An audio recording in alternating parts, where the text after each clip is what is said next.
बच्चों आज हम क्लास 8 का चैप्टर 8 पढ़ेंगे एल्जेब्रिक एक्सप्रेशन एंड आइडेंटिटी। इसमें हम अभी टॉपिक समझेंगे क्या क्या चीजें होती हैं, एक्सप्रेशन क्या होती है, फैक्टर्स क्या होते हैं, टर्म्स क्या होती है, कोएफिशिएंट क्या होता है, वेरिएबल क्या होता है। ठीक है, अब एक्सप्रेशन क्या होती है सबसे पहले हम ये पढ़ते हैं। एक्सप्रेशन कैसे बनती है, वेरिएबल और कांस्टेंट। वेरिएबल क्या होता है, एक्स एंड वाई वाली जो टर्म्स होती हैं, एक्स वाई जेड कुछ भी एबीसीडी वो होते हैं वेरिएबल्स। ठीक है, और कांस्टेंट टर्म्स जो कांस्टेंट होंगी जिनकी वैल्यू चेंज नहीं होगी, जैसे 3, 5 ये कांस्टेंट रहेंगे। ठीक है, और एक्सप्रेशन कैसे बनेगी, जब हम वेरिएबल और कांस्टेंट को या तो ऐड करें, जैसे इसमें मैंने ऐड किया x+3, ये वेरिएबल है ये कांस्टेंट है, इन दोनों को मैंने ऐड किया, या फिर सब्सट्रैक्ट करें, या फिर डिवाइड करें, या मल्टीप्लाई करें। मतलब एक्सप्रेशन वेरिएबल और कांस्टेंट में हम कोई ना कोई ऑपरेशन करेंगे, इनमें से ऐड, सब्सट्रैक्ट, मल्टीप्लाई या डिवाइड। ठीक है, कुछ भी करें। जैसे इसमें मैंने क्या किया, दो टर्म्स हैं मेरी, एक 2y और एक 5, इन दोनों को मैंने सब्सट्रैक्ट किया। ठीक है, इसमें मैंने वेरिएबल, ये वेरिएबल है x और कांस्टेंट टर्म मेरी 3 थी, इसको मतलब इसको कोएफिशिएंट है वैसे खैर,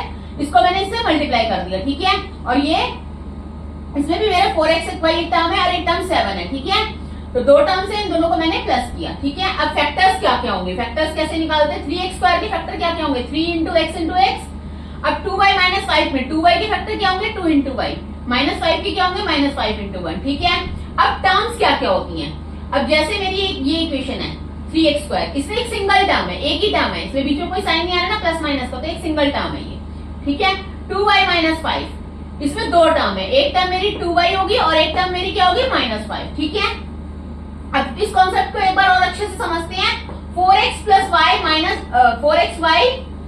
7 में हमारी टर्म्स क्या क्या है, क्या क्या, ये मैंने एक एक्सप्रेशन लिया 4xy + 7। ठीक है, इसमें मेरी कांस्टेंट टर्म है 7 की वैल्यू कभी चेंज नहीं होगी, 7 क्या है, कांस्टेंट है। ठीक है, और ये मेरे क्या है, इसमें जिसके 4xy के फैक्टर्स होंगे 3, 4x और y, ये तीनों क्या है, फैक्टर्स इसके 4xy के।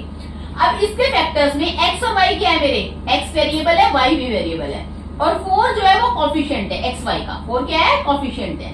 और इस एक्सप्रेशन में मेरी दो टर्म्स है, दो टर्म्स क्या है, एक 4xy है और एक 7 है। ऊपर मैंने लिखा है टर्म 1 टर्म 2, दो ही टर्म है इसमें, एक 4xy और एक 7, दो टर्म है। ठीक है, दैट्स इट।